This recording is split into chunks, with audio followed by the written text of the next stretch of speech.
você vai descobrir um dos maiores mistérios da Bíblia agora. As primeiras maldições na Bíblia são uma consequência dolorosa.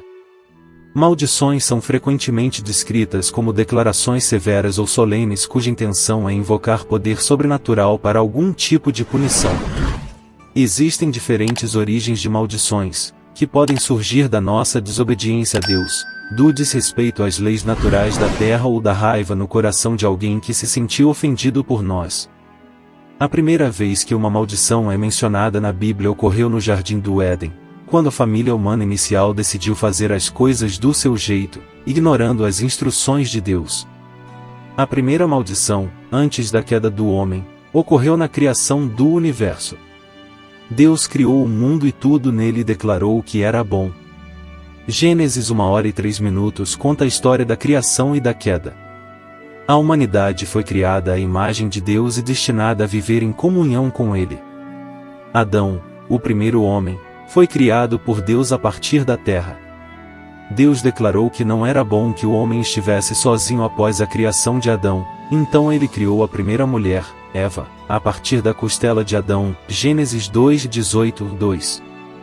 Deus os abençoou, ordenou que fossem fecundos e se multiplicassem e lhes deu domínio sobre a terra, Gênesis 1h28. Em Gênesis 3, um novo personagem, a serpente, é introduzido. A serpente é descrita como mais astuta do que qualquer outro animal do campo que o Senhor Deus havia feito. Após a criação de Adão e Eva, Deus lhes deu autoridade para administrar seus planos e gerenciar tudo o que Ele havia criado. No entanto, eles perderam tudo devido à sua deliberada desobediência à vontade de Deus, o que resultou em duras consequências. Eva comeu o fruto proibido e deu a Adão, que também comeu. Como resultado, eles perceberam que estavam nus e fizeram roupas de folhas de figueira para se cobrirem. Eles ouviram o Senhor Deus andando no jardim e se esconderam dele por estarem nus. Deus chamou Adão e perguntou onde ele estava. Adão admitiu ter comido do fruto proibido, culpando Eva por lhe dar o fruto. Deus perguntou a Eva, que também admitiu ter comido do fruto, culpando a serpente. Deus então pronunciou maldições sobre a serpente, Eva e Adão, e disse que eles enfrentariam dificuldades e sofrimentos, incluindo dores no parto para Eva e trabalho árduo para Adão. Isso marcou o início das consequências da desobediência humana. As palavras solenes que Deus proferiu a Adão e Eva foram difíceis, decorrentes de suas escolhas erradas, tornando-se parte de suas vidas a partir desse momento. Desde então, todas as pessoas que já viveram na terra experimentaram os efeitos da maldição resultante da queda do homem. A natureza divina de Deus foi retirada de sua preciosa criação devido a essa desobediência. Felizmente, Jesus pagou o preço final com sua vida para nos reconectar com a maravilhosa natureza de nosso Pai. A primeira maldição que chegou à raça humana e todas as outras maldições da lei perderam sua influência aos pés da cruz do Salvador. Cristo nos redimiu da maldição da lei, tornando-se maldição por nós, como está escrito, e maldito todo aquele que for pendurado num madeiro. Ele nos redimiu para que a bênção dada a Abraão chegasse também aos gentios por meio de Cristo Jesus, de modo que, pela fé, pudéssemos receber a promessa do Espírito, Gálatas 3:13-14. O tentador questionou o caráter de Deus, insinuando que Deus estava com ciúmes e os impedia de alcançar seu destino. Quando comeram do fruto proibido, acreditavam que se tornariam como Deus e que Deus sabia disso, de acordo com Satanás.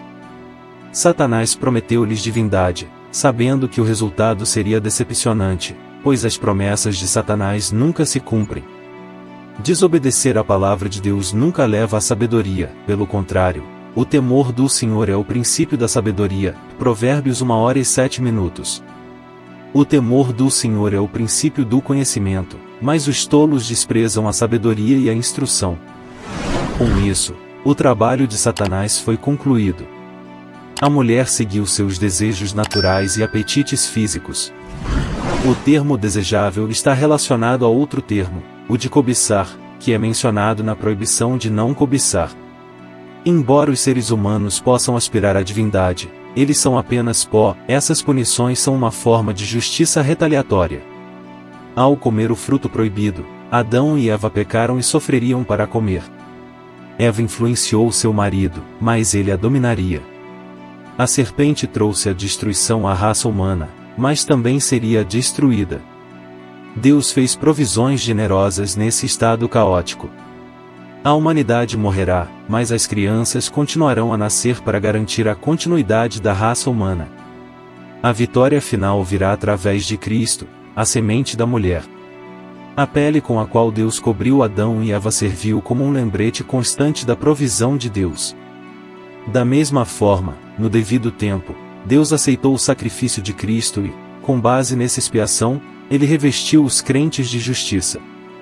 A palavra do Senhor trouxe vida e ordem, enquanto a palavra da serpente trouxe caos e morte.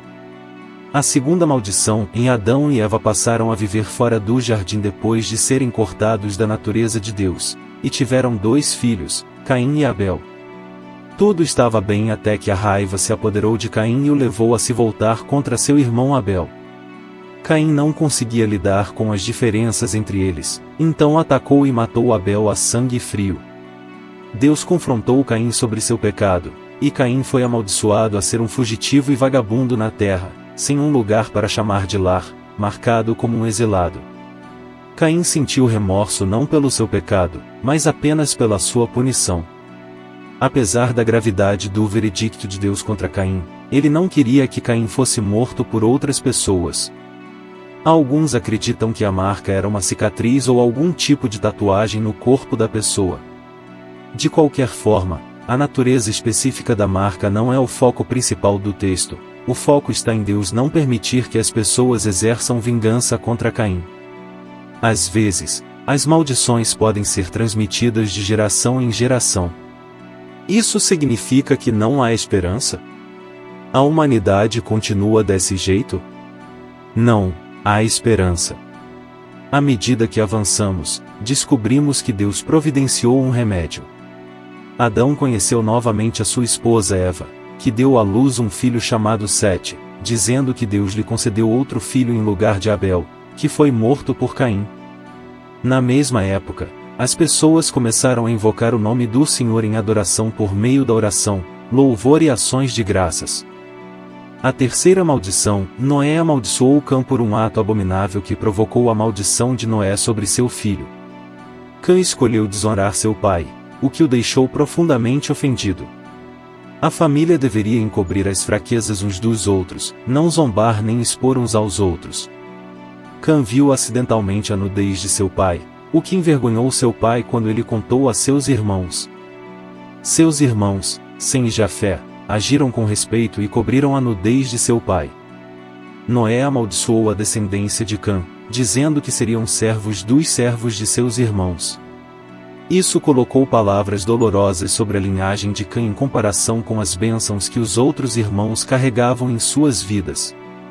A quarta maldição, quando Deus amaldiçoa aqueles que amaldiçoam Abraão, ele revela um aspecto notável de sua natureza.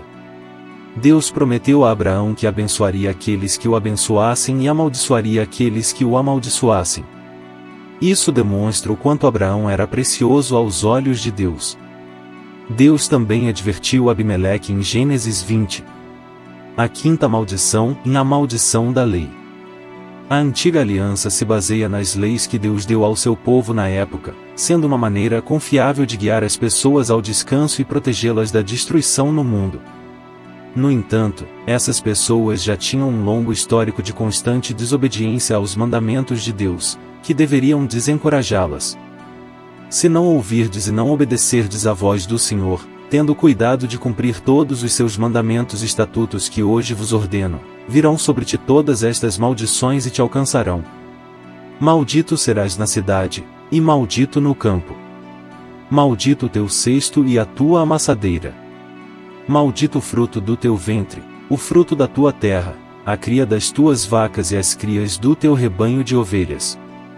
Maldito serás quando entras e maldito serás quando sais. O Senhor mandará contra ti a maldição, a confusão e a repreensão em tudo o que puseres a mão para fazer, até que sejas destruído e até que pereças rapidamente. por causa da maldade das tuas obras, porque me deixaste. Por um tempo, eles obedeceriam a essas exigências difíceis, mas nunca seriam fortes o suficiente para cumpri-las. O ciclo de maldições continuaria.